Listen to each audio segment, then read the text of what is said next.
what is BPO? BPO is just like a business process outsourcing. You do have a physical business here and you want to outsource the operation somewhere else. Pakistan में इससे पहले लोग इतना aware नहीं थे digital marketing के बारे में, but for this year 2024 I can say this was the best year. If you can compare to the India, Bangalore में बहुत सारे आईटी पार्क्स हैं, ठीक है.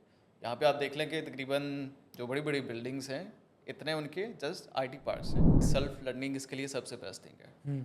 अगर आप कोर्सेज बाय करना चाहते हैं तो वही कोर्सेज आपको फ्री में मिल सकते हैं यूट्यूब पे, गूगल पे, आप काफ़ी जगह पे कर सकते हो. टेक्सटाइल मिल्स बंद हो रही है, यहाँ से बांग्लादेश लोग शिफ्ट कर रहे हैं कहाँ, बाकी कंट्रीज़ में, तो वहाँ पे भी काफ़ी सारे मिसाइल हैं. तो पाकिस्तान अपनी जो हैसियत है बीइंग एन इंडस्ट्रियल स्टेट वो खो रहा है काफ़ी.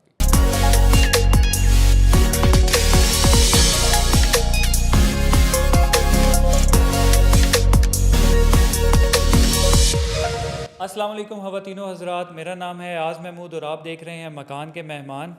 जैसा कि आपको पता है कि पाकिस्तान में इंडस्ट्रीज़ बंद होती जा रही हैं, लेकिन स्टिल यहाँ पर कुछ लोग ऐसे हैं जो अपने बिजनेसेस रन कर रहे हैं और न्यू बिजनेसेस ओपन कर रहे हैं. तो इसी तरह के एक न्यू एंटरप्रेन्योर को हमने बुलाया है, मिस्टर तलत. अस्सलाम वालेकुम सर, कैसे हैं आप? वालेकुम सलाम, मैं बिल्कुल ठीक ठाक हूँ याज़, आप कैसे हैं? अल्हम्दुलिल्लाह मैं भी ठीक ठाक. अच्छा तलत, मुझे बताएं कि व्हाट्स योर बैकग्राउंड और आप किस इंडस्ट्री में क्या क्या सर्विसेज दे रहे हैं? Well, basically, I am from BPO industry, or you can say like from digital marketing or affiliate marketing. We are providing BPO services, IT solutions, and some kind of software services too. Okay. Basically, मैं हूँ आज़ाद कश्मीर से, but I'm residing here in Islamabad from 2005. अच्छा, और ये इस industry में कब आप आए कि बीपीओ इंडस्ट्री कब ज्वाइन की, या एज अ एंटरप्रेन्योर कब आपने ये स्टार्ट किया? Well, मैंने स्टार्टअप किया था अर्ली 2022 में, but before that I was working as a freelancer and I was doing a job too. और ये कोर्सेज वगैरह या करके या प्रॉपर एजुकेशन हासिल करके आपने इस इंडस्ट्री में No, step मेरी लिया? एजुकेशन लाइक टोटली डिफरेंट है. मैं इंजीनियरिंग कर रहा था और उसके साथ में पार्ट टाइम जॉब कर रहा था. अच्छा. सो जॉब के साथ साथ मैंने ये चीज़ें सीखी हैं. मैंने प्रॉपर इसका कोर्स नहीं किया, बट यह कि प्रॉपरली फील्ड में इन होके शुरू से मैंने इस चीज़ को आगे लेके गया हूँ एज अ जॉब, और फिर मैं एज अ फ्रीलांसिंग लेके गया हूँ. उसके बाद मैंने डिसीजन लिया अपना बिजनेस स्टार्ट करने का. अच्छा, तो what is BPO? BPO is just like a business process outsourcing. You do have a physical business here and you want to outsource the operation somewhere else. Like यहाँ पे आपको costing ज़्यादा पड़ती है या आपके पास जगह कम है, तो आप उसको आउटसोर्स कर सकते हैं just like on a lower cost. अच्छा, अगर मैं इसको कंपेयर करूँ, in America there are companies, or in UK, Canada, so they do have businesses over there, but they are unable to run operation with cost effective strategy. So उसके लिए वो लोग outsourcing करते हैं just like Pakistan, Bangladesh, India या Philippines में. सो इस लिहाज से उनको कॉस्टिंग कम पड़ती है, बट यहाँ पे ये है कि because of the dollar rate we can earn the good money as well. What is difference between traditional marketing and digital marketing? Well, traditional marketing is just like you need to advertise on the TV, or you can do the offline, just like flyers बनते हैं जैसे लोग, हाँ. या एक होती है door to door marketing, या फिर आप लोग बिल बोर्ड के थ्रू मार्केटिंग कर सकते हो. बट डिजिटल मार्केटिंग में आप लोगों ने टारगेट करना होता है ऑनलाइन ऑडियंस को, just like on social media, Facebook, Instagram, Twitter, Google, YouTube, whatever. Okay. So digital marketing में आपके पास ऑडियंस काफ़ी वाइड रेंज में होती है. और डिजिटल मार्केटिंग बेसिकली सारे डिजिटल प्लेटफॉर्म्स पे ही यूज़ होती है? मोस्टली हाँ, कह सकते हैं आप. अच्छा, और ये बताएं कि इस टाइम पे पाकिस्तान के अंदर डिजिटल मार्केटिंग का स्कोप क्या है और इसका फ्यूचर क्या है digital marketing? Well, to be very honest, Pakistan में इससे पहले लोग इतना अवेयर नहीं थे डिजिटल मार्केटिंग के बारे में, but for this year 2024 I can say this was the best year. In the future 2025 भी काफ़ी अच्छा स्कोप है फ्रीलांसर्स के लिए या मार्केटर्स के लिए. आई am gonna say it's kind of good. And you're also founder of these companies, like your digital marketing services की आपने कंपनीज रन की हैं, फिर आपने बीपीओ सर्विसेज की कंपनी रन की है. तो ये बताएं कि ज़्यादा पैसे कहाँ से आ रहे हैं? अब ये सबसे पहला क्वेश्चन है जो लोग करते हैं. लोग ये नहीं पूछते कि ये चीज़ क्या है. सबसे पहला क्वेश्चन ये होता है कि हाँ, पैसे कहाँ से ज़्यादा आते हैं. सो काइंड ऑफ इक्वल है, बीपीओ से भी आते हैं, डिजिटल मार्केटिंग से भी आते हैं. But if you can go for the BPO, वहाँ पे आपको पूरी टीम लेके साथ चलनी होती है. बट डिजिटल मार्केटिंग में आप एज अ इंडिविजुअल पर्सन भी अर्न कर सकते हैं। और मैंने ये भी चीज़ सुनी है, मेरे भी कुछ जानने वाले बीपीओ इंडस्ट्री के अंदर हैं और वो कह रहे हैं कि खुदा का वास्ता है बीपीओ नहीं खोलना, कॉल सेंटर नहीं खोलना। लोग डरते बहुत हैं। हाँ। टू बी वेरी ऑनेस्ट, यहाँ पे ऐसे लोग हैं जो विदाउट एक्सपीरियंस स्टार्ट कर लेते हैं। जस्ट लाइक एक बंदा पैसे कमा रहा है, उसका बिजनेस इस्टेब्लिश है, तो मैं भी स्टार्ट कर लेता हूँ। सो विदाउट प्रॉपर नॉलेज और विदाउट प्रैक्टिसिंग, विदाउट एक्सपीरियंस कोई भी बंदा स्टार्ट करेगा तो अगले बंदे को ये मशवरा देगा कि भाई खुदा का नाम है, तुमने स्टार्ट नहीं करना, मैंने लॉस करा लिया तो तुम मत करो। नहीं, लेकिन देखा जाए कि पाकिस्तान के जो मसले मसाइल हैं, अभी रिसेंटली एक इशू राइज हुआ है इंटरनेट का, and it's been around 4 months या 3 मंथ्स हो चुके हैं और इंटरनेट का इशू रिजॉल्व नहीं हुआ। डिजिटल मार्केटिंग की सर्विसेज आप लोगों ने प्रॉपरली इंटरनेट के थ्रू नहीं देनी होती, आपने सिर्फ मीटिंग्स के लिए इंटरनेट यूज़ करना होता है। बट मुझे यहाँ पे ये लगता है कि जो आप बीपीओ रन कर रहे हैं उसका तो आपका टोटली डिपेंडेंसी ही इंटरनेट के ऊपर होती है। फिर इलेक्ट्रिसिटी की कॉस्ट देखी जाए, इलेक्ट्रिसिटी के इश्यूज़ देखे जाएं और साथ में इंटरनेट के इश्यूज़ देखे जाएं, तो इन चीज़ों से कैसे कोप अप करते हैं आप लोग? वैसे ऑनेस्टली ये इशू पाकिस्तान में बहुत ज़्यादा आ रहा है इन दिनों, इंटरनेट का। अभी रिसेंटली भी हम लोगों के काम में जितनी डिस्टर्बनेस पैदा हुई है वो इंटरनेट की वजह से ही हुई है। तो आप कैसे इसको सर्वाइव कर रहे हैं बीपीओ के साथ? अभी हम लोग इसको एज अ बैकअप टीम, जो मेरे पास सोल्यूशन है कि मैंने फ़िलीपींस में एक टीम बिठाई है जो एज अ बैकअप काम करती है।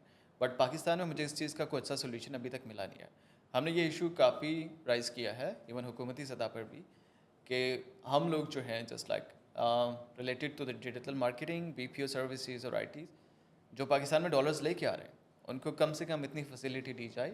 एक आईटी पार्क को कम से कम, हाँ। जैसे बाकी मुल्कों में होता है। If you can compare to the India, Bangalore में बहुत सारे आईटी पार्क्स हैं, ठीक है। यहाँ पे आप देख लें कि तकरीबन जो बड़ी बड़ी बिल्डिंग्स हैं इतने उनके जस्ट आईटी पार्क्स हैं और वहाँ पे लोग बैठ के कमा रहे हैं और अच्छा रेवेन्यू जनरेट कर रहे हैं। अगर हम पाकिस्तान में राइट नाउ थोड़े से डॉलर्स लेके आते हैं, अगर हमें वो सर्विसेज मिल जाएँ कि हाँ ये आईटी पार्क है आप लोगों के लिए, यहाँ पे आप अपनी सर्विसेज रन कर सकते हो, जगह ले सकते हो, कुछ भी कर सकते हो, जहाँ पे इंटरनेट का इशू ना हो, लाइट का इशू ना हो, तो हम लोग लाइक इसको 2 गुना ज़्यादा कर सकते हैं। नहीं तो अभी पाकिस्तान में तो काफ़ी इस्लामाबाद में भी आईटी पार्क्स हैं हमारे, कुछ ना कुछ बने हुए हैं और साथ में इंक्यूबेशन सेंटर्स भी हैं। तो वो छोटे हैं या मतलब उनके अंदर वो सर्विसेज नहीं प्रोवाइड की जा रही गवर्नमेंट की तरफ से, या उसमें भी कोई इश्यूज़ हैं? और अभी बहुत लिमिटेड है और हाँ। मोस्टली लाइक प्राइवेटली लोगों ने बनाए हुए हैं, कह सकते हैं एक प्राइवेट प्लाजा है तो उन लोगों ने अरेंज किया है। हुकूमती सतह पे उसको कुछ इतना सपोर्ट नहीं मिला अभी नहीं तो आपको नहीं लगता नेशनल इंक्यूबेशन सेंटर है G8 में या H8 में आई गेस, तो उसको हेड जो कर रहा है वो भी एक बहुत अच्छा बंदा है, director, he was I think he was director in jazz and he is managing that national incubation centre. तो हुकूमती सतह पे तो मेरा ख्याल है कि कुछ स्टेप्स लिए जा रहे हैं लेकिन वो बहुत छोटे हैं। हाँ, अभी राइट नाउ जो स्टेप हुकूमती सतह पे है वो यही है कि आईटी सेक्टर पे टैक्स नहीं है, जो हमें बेनिफिशियल नजर आता है। इंशाल्लाह वो भी मुझे लग रहा है कि हालात ऐसे ही लग रहे हैं कि अनकरीब हमें भी पकड़ा जाएगा कि इन पे भी लागू करो टैक्स। अच्छा, तो स्पेसिफिकली अगर टैक्सेस की बात की जाए तो आप तंग हैं टैक्सेस से? और कहीं ना कहीं हम तंग हैं। If you gonna say about the electricity bills, we are getting like federal tax, television tax, this tax, extra tax plus extra tax, इस तरह वाले टैक्सेस से हम लोग ऑब्वियसली बहुत तंग है। नहीं, जो इनकम टैक्स होता है उससे भी तंग है कि नहीं? वो उस तरह इतना ज़्यादा तंग नहीं करता। क्यों नहीं हमें तंग करता? जाहिर सी because बात है, आपके प्रॉफिट्स ले जाता है।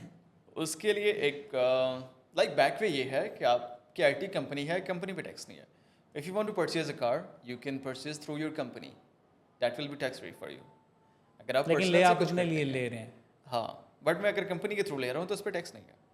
एज एन आईटी कंपनी, ठीक है, आईटी कि कंपनी मैं टैक्स नहीं है। आईटी कंपनी के लिए एक कार ले रहा हूँ जो कि उसका हाँ। आईटी कंपनी का ऑनर चलाएगा, हाँ, तो वो उस पर टैक्स नहीं बढ़ता। उस पर नहीं पड़ता। लेकिन देखें ना कि आप इंडिविजुअल नहीं ले रहे, मतलब आपने इंडिविजुअल कार लेनी है लेकिन आप कंपनी से ले रहे हैं, you want to avoid tax, ऐसा क्यों है?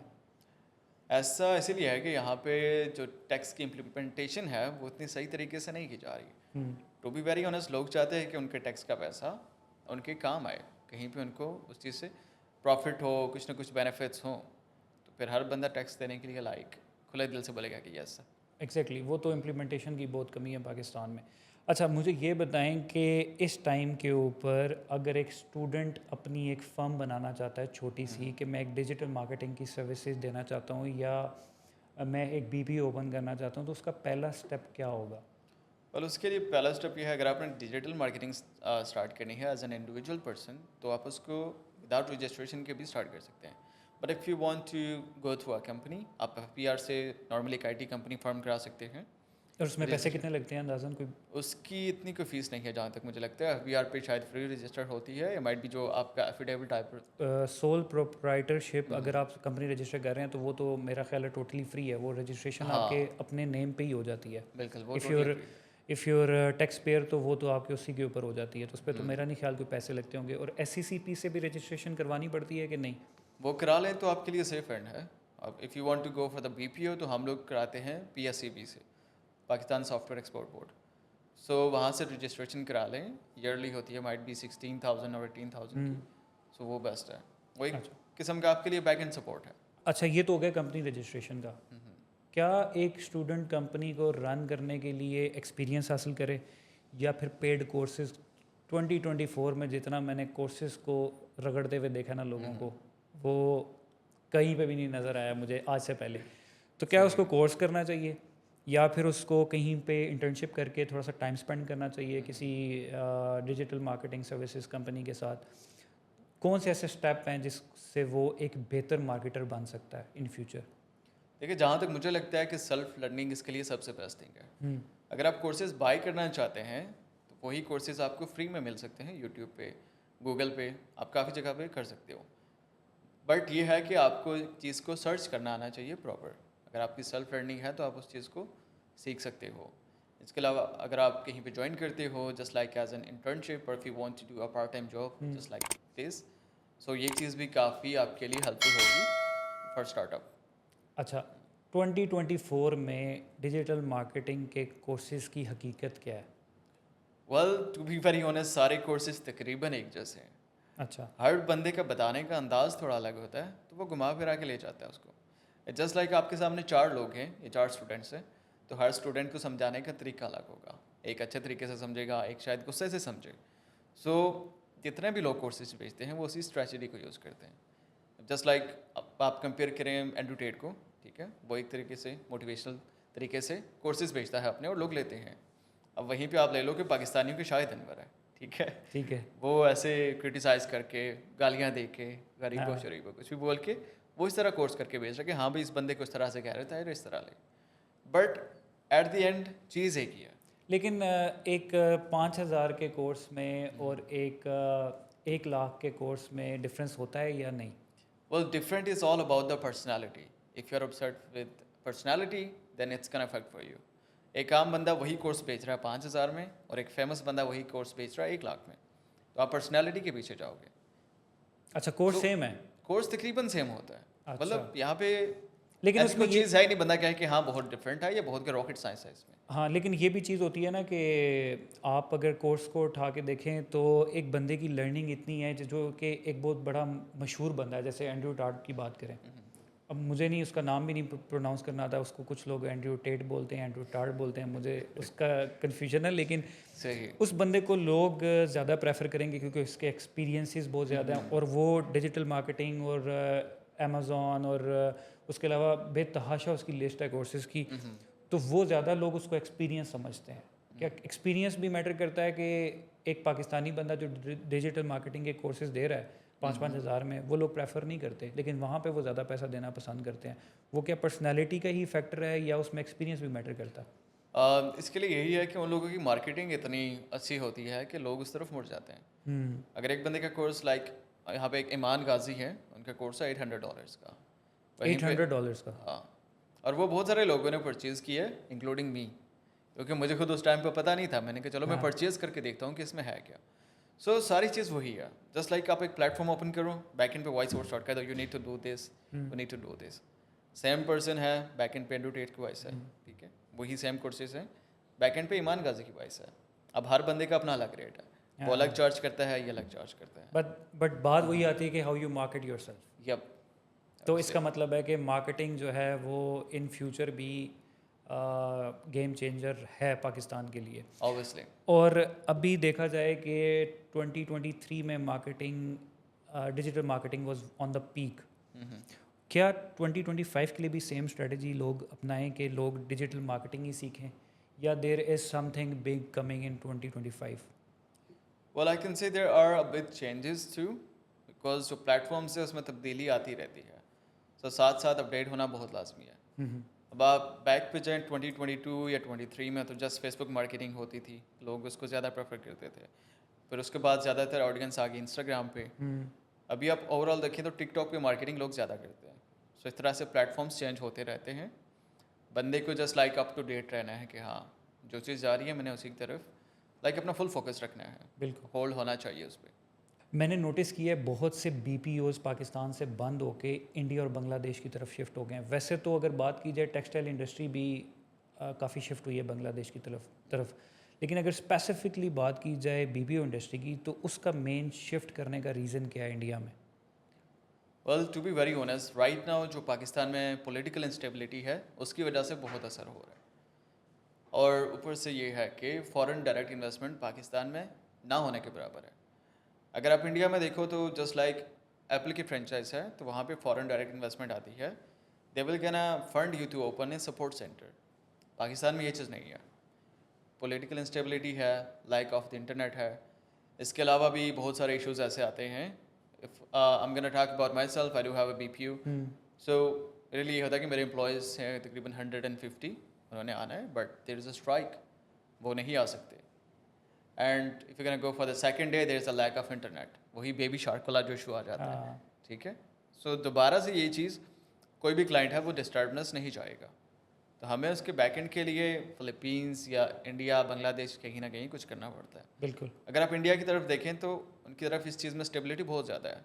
जैसे मैंने आपको बताया कि बेंगलोर में उनके आईटी सेक्टर्स हैं, बाहर कुछ भी हो रहा हो वो लोग डिस्टर्ब नहीं होते, उनका इंटरनेट आता है, उनकी तरफ स्ट्राइक नहीं होती, कुछ भी होता है उनके लिए एक सेफ एंड गवर्नमेंट ने दिया हुआ है कि हाँ तुम लोग यहाँ पे कमा सकते हो, अपने जो भी ऑपरेशन है यहाँ पे रन कर सकते हो। और इन सारे इश्यूज़ की बात की जाए और गवर्नमेंट को इसमें से निकाल दिया जाए, इन इश्यूज़ में से, तो क्या आप निचली सतह के ऊपर, अगर आप ऑन योर ओन अगर कोई प्रॉब्लम का सलूशन देना चाहें, तो कोई है आप लोगों के पास प्रॉब्लम का सलूशन?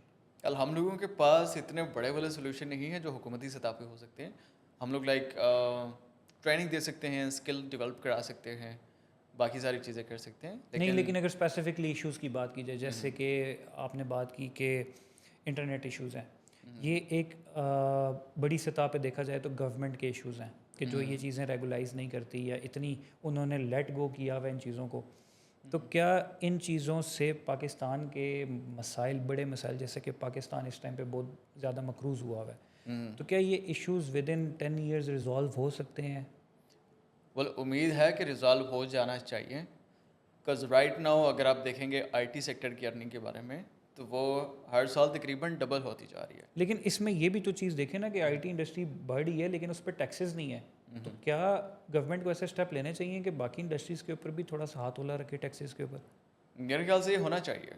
आईटी इंडस्ट्रीज के ऊपर टैक्सेस नहीं है, इनकी मेजर रीज़न ये है कि डॉलर्स आ रहे हैं या हाँ। यूरोस आ रहे हैं, तो वहाँ पे स्टेबिलिटी आती है डॉलर रेट में।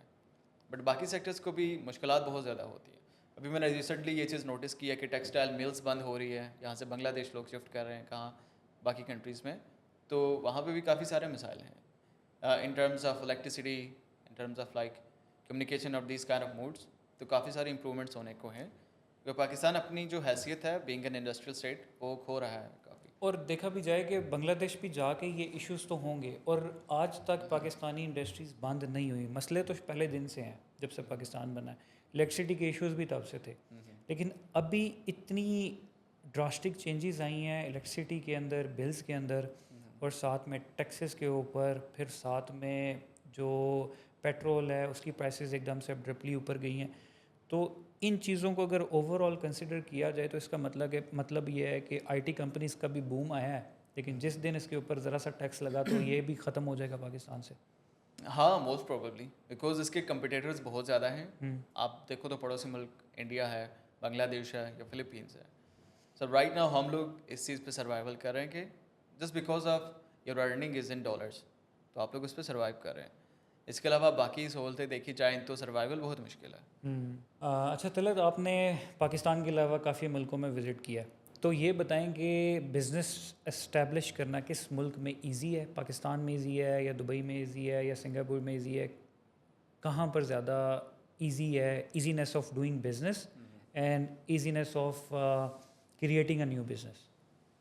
वेल, पाकिस्तान में स्टार्टअप आसान है because in terms of investment यहाँ पे इन्वेस्टमेंट इतनी ज़्यादा आपको ज़रूरत नहीं है। पर आपको ऑपरेशंस रन करने के लिए या स्मूथ बिजनेस लाने के लिए मेरे ख्याल से सबसे बेस्ट दुबई है, अच्छा। जो कि आपको एक तो टैक्स फ्री पड़ता है, इसके अलावा आप कंपनीज़ की इनकॉर्पोरेशन बहुत जल्दी करा सकते हैं। आपको like simply business account open करना है, आपका एक दिन में ओपन हो जाएगा। तो वहाँ पे वो कोई कामा वगैरह वो चीज़ें नहीं चाहिए होती? वेल, बीइंग एन इंडिपेंडेंट अगर आप कंपनी रजिस्टर्ड कराते हैं तब भी आपको उस चीज़ का कोई इशू नहीं है, आपके अकाउंट्स वगैरह ओपन हो जाते हैं, कोई इशू नहीं। अच्छा, और सबसे बेस्ट कंट्री कौन सा लगा मुझे सबसे बेस्ट लगा है वैसे फॉर पर्सनल घूमना फिरना, और अगर पाकिस्तान को कंपेयर किया जाए? पाकिस्तान के कंपेयर के हिसाब से लाइक थोड़ा रहने के लिए अच्छा स्टैंडर्ड है और इतना एक्सपेंसिव भी नहीं है, वो मुझे लगा है। बाली इंडोनेशिया, अच्छा, वो थोड़ा अच्छा है। सिर्फ बाली देखा है या पूरा इंडोनेशिया देखा है?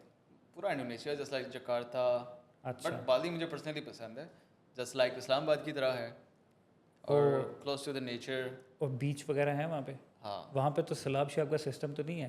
ये अभी तक हमारे होते हुए तो नहीं आया। अच्छा। बट ओवरऑल डेवलपमेंट के हिसाब से, ये बिजनेस के हिसाब से सिंगापुर भी बेस्ट है। हम्म। पाकिस्तानी के लिए ये है कि थोड़ा लैक ऑफ कम्युनिकेशन वहाँ पे ज़्यादा है बिकॉज मोस्टली चाइनीज़ हैं, बट इम्पोर्ट एक्सपोर्ट और बाकी आईटी कंपनीज के वहाँ पे बहुत ज़्यादा लाइक हेड ऑफिस वहीं पे हैं। हब है बेसिकली वो। हाँ, अब पाकिस्तान में देखा जाए तो एक कंपनी है फॉरएवर लिविंग, काफ़ी लोग उस पर कोशिश कर रहे थे कमाने की, कुछ कहते हैं स्कैम हो गया, ये हो गया, वो हो गया, बट बैक एंड पे उसका हेड ऑफिस सिंगापुर में ही है और वो लोग इस चीज़ को बहुत अच्छे से रन कर रहे हैं। अच्छा। बट पाकिस्तानी मोस्टली प्रेफर करते हैं दुबई को because it's kind of easy to go, easy to find peoples like you, तो बिजनेस स्टार्टअप करना दुबई में भी काफ़ी इजी है। अच्छा, और जितने लोगों को मैंने देखा है कि जो लोग शो ऑफ ज़्यादा करते हैं सोशल मीडिया पे, उनकी फ़ैन फॉलोइंग भी उसी लिहाज से ज़्यादा है।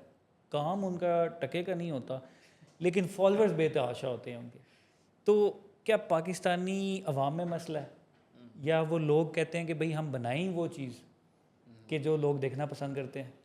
मोस्टली ये होता है कि लोग आपको देखते हैं कि आपकी प्रोफाइल पे क्या है। अगर मैं एक बिज़नेस कर रहा हूँ और मैं खामोशी से कर रहा हूँ, मुझे कोई नहीं जानता, तो मेरी फर्म में कोई आना पसंद नहीं करेगा। फर्म में भी, और आपको ज्वाइन करना भी कोई पसंद नहीं करेगा, फॉलो हाँ, करना भी बिल्कुल नहीं ऐसा ही पसंद है। करेगा। अगर मेरी सोशल मीडिया पे अच्छी प्रेजेंस है, थोड़ा बहुत मैंने कुछ कंटेंट बनाया हुआ है या शो ऑफ किया हुआ है, तो लोग ज़रूर आएंगे ज्वाइन करने के लिए। आपने गाड़ी कौन सी रखी हुई है?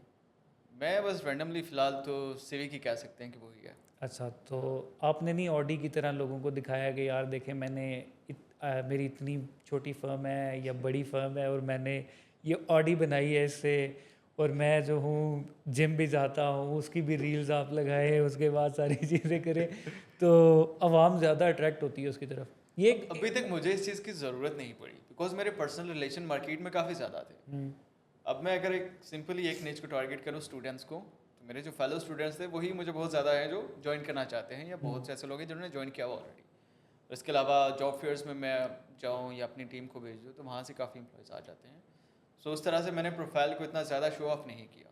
अब सिंपली मैं कंटेंट अपलोड करता हूँ इसलिए कि मेरे एम्प्लॉयज़ मोटिवेटेड रहे। अगर मैं कहीं पे घूमता फिरता हूँ, कुछ अच्छा खाता हूँ, अच्छा पहनता हूँ, तो वो ऑब्वियसली वो देख के मोटिवेटेड होते हैं कि यार there is something in it, so we can go for that. और इसमें तो ऐसे भी कुछ बिजनेस ओनर्स हैं वो कहते हैं भाई हम अपनी चवलियाँ मारते हैं तो तभी हमारे पास क्लाइंट्स भी आते हैं, अगर हम चवली ना मारें तो हमारे पास क्लाइंट्स ही ना आए। मेंटालिटी पे आप कह सकते हैं। पाकिस्तान में अगर ये आप यहाँ पे एक रीजन में है जहाँ पे इस तरह की मेंटालिटी वाले लोग हैं तो वो आपकी तरफ इसी तरीके से ही आएंगे। अगर आप वहीं पे किसी ऐसे सेक्टर में हैं जहाँ पे थोड़े अच्छे लोग हैं, काइंड ऑफ डिसेंट लोग हैं, तो वो आपकी सोशल मीडिया प्रोफाइल से नहीं आएंगे, वो लाइक कंपनी की प्रोफाइल से आएंगे या प्रॉपर रिसर्च करके आएंगे।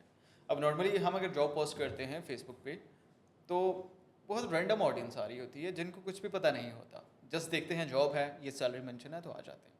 अगर वही जॉब आप पोस्ट करो लिंक्डइन पे या आप इंडीड पे पोस्ट करो तो वहाँ पे काइंड ऑफ काफ़ी डिसेंट अवाम आपके पास आती है जिसको थोड़ा बहुत एक्सपीरियंस होता है कि हाँ हम लोग सर्चिंग से इंडीड पे पहुँचे हैं या थोड़ी बहुत रिसर्च के बाद लिंक्डइन पे आए हैं, थोड़ी बहुत नॉलेज उनको होती है या भावना होती है। और ज़िंदगी में ऐसा कोई फेलियर फेस करना हुआ हो कि उससे बाहर ना निकल सकते हुए, तो उसको कैसे डील किया है? कभी हुआ ऐसा? ऐसा तो मेरी ज़िंदगी में बहुत दफ़ा हुआ है, मतलब फेलियर्स ऑन फेलियर्स कह सकते हैं। क्योंकि पहले मैं करता होता था, जो मेरी प्रॉपर स्टडीज़ है वो मैं इंजीनियरिंग करता था। सो लिटरली जब मैंने सिविल इंजीनियरिंग की उसके बाद मैं फील्ड में गया काम करने के लिए, इसको क्या कहते हैं, एज एन इंटर्नशिप। सो मैं हबीब रफ़ीक कंपनी में जस्ट 8 बजे से लेके 12 बजे तक सर्वे करता रहा रोड का, और बहुत ज़्यादा गर्मी थी और मतलब मेरे से उस तरह से हार्ड काम नहीं था हो रहा। 12 बजे मैंने जॉब छोड़ दी और मैंने पिज़्ज़ा हट ज्वाइन कर लिया। सो मेरे पेरेंट्स को ये लगता था कि हाँ भाई हमारा लड़का इंजीनियर है, इंटर्नशिप कर रहा है, he will be a good surveyor, blah blah. अच्छा, उनको नहीं बताया था? उनको नहीं था पता। मैं पिज़्ज़ा हट पे जॉब करता रहा वहाँ से छोड़ के। अच्छा, मैंने भी नोटिस किया है कि अब आई डोंट नो कि ये सवाल करना भी चाहिए कि नहीं करना चाहिए, लेकिन मैंने मोस्टली उन लड़कों को ज़्यादा ग्रो करते हुए देखा है जो कि पढ़ाई में वीक थे, और उन्हीं को बहुत अच्छी कंपनीज के मालिक बनते देखा है।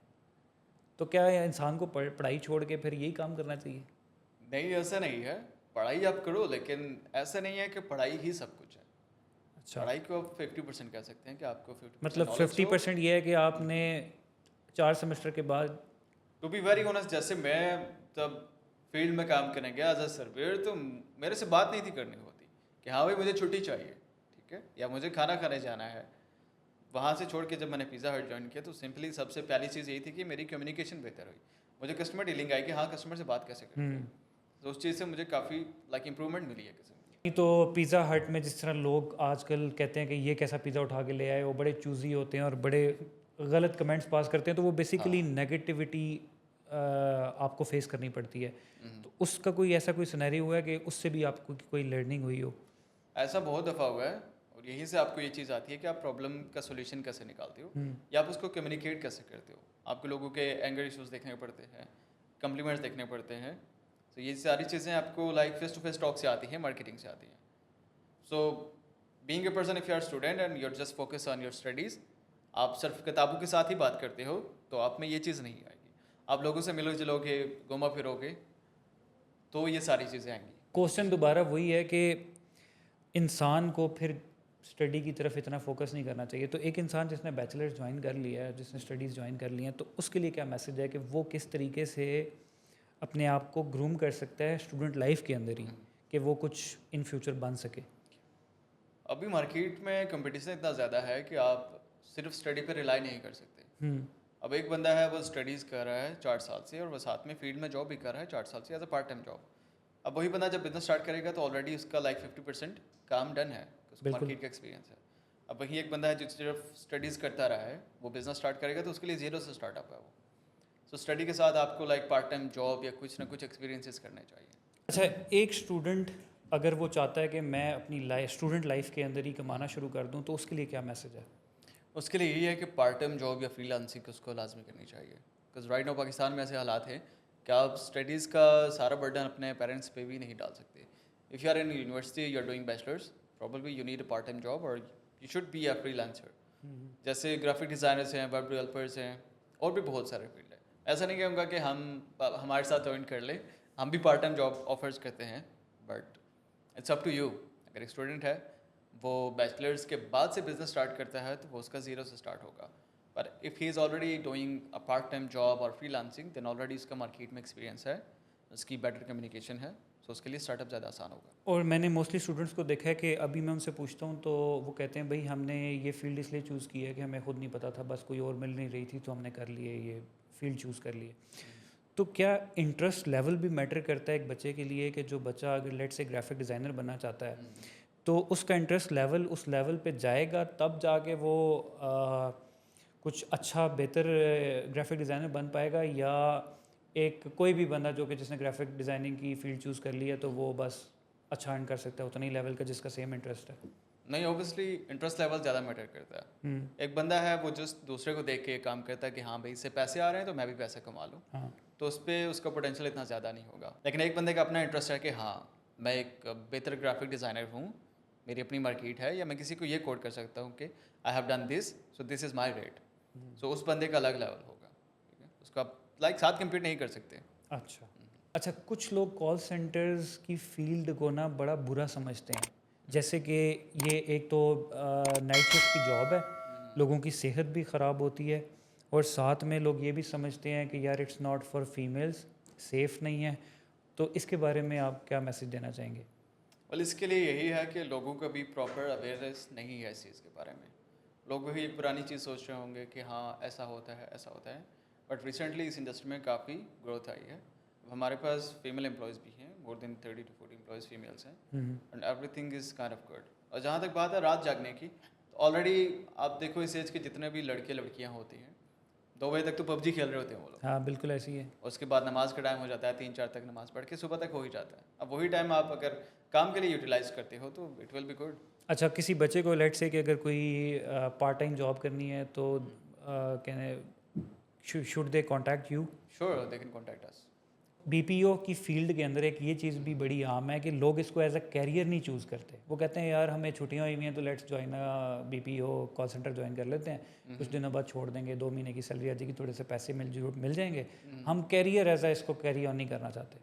तो लोगों को पोटेंशियल नहीं पता इस फील्ड का, वो जस्ट यही समझते हैं कि हाँ इंग्लिश बोलनी है, हम अपना थोड़ा सा कम्युनिकेशन लेवल अच्छा करते हैं, उसके बाद यहाँ चले जाएंगे वहाँ चले जाएंगे। मैंने खुद जब स्टार्ट किया था तो मेरा पहले माइंड में यही था कि हाँ मेरे थोड़ी कम्युनिकेशन बेहतर करनी है, बट मैंने अपने सीनियर्स को देखा या मेंटर्स को देखा, तब मुझे पता चला कि इस इंडस्ट्री में इतना पोटेंशियल है। काइंड ऑफ $1 बिलियन इंडस्ट्री है ये, और इसमें बहुत अच्छे कैरियर्स हैं। लोगों को इसके बारे में अवेयरनेस होगी तो उसको वो proper as a career choose करेंगे। अच्छा, और हमने जितने भी मसले मसाइल डिस्कस किए कि पाकिस्तान में डिफरेंट इश्यूज़ हैं, तो क्या आपने कभी किसी ऐसे बंदे से ये बात की है जो कि गवर्नमेंट का कोई रिप्रेजेंटेटिव हो?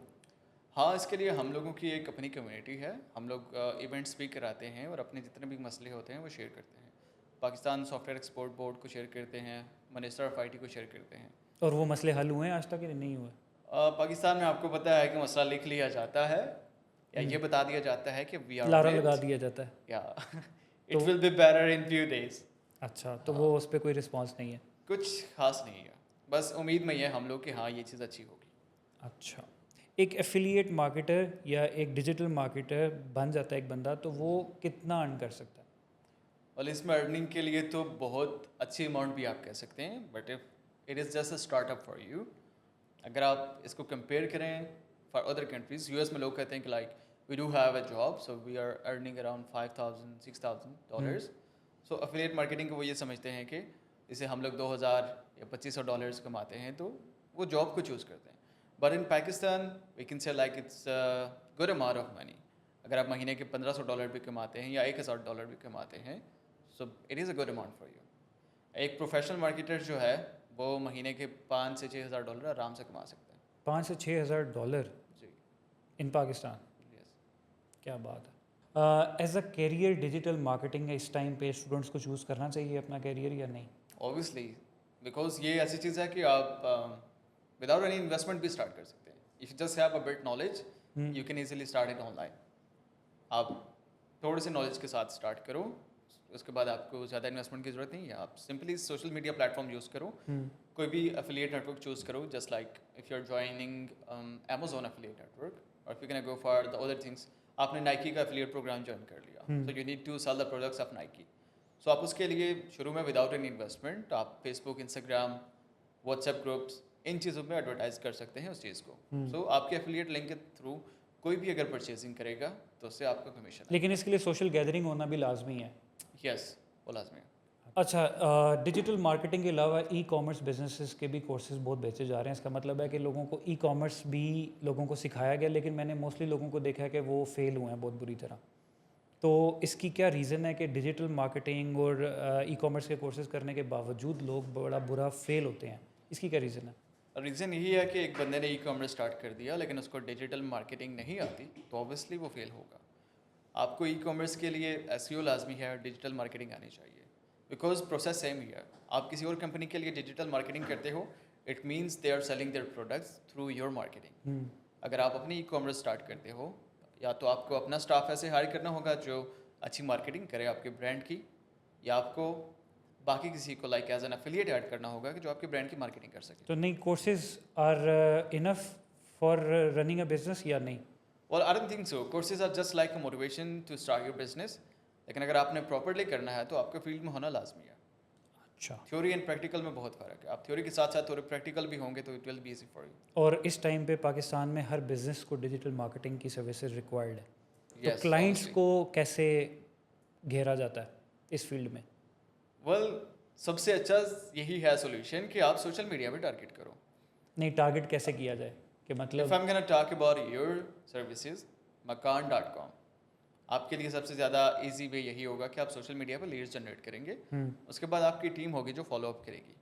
ठीक है, है we do have this properties on this side, ये फ़ायदे हैं, ऐसे हैं ऐसे.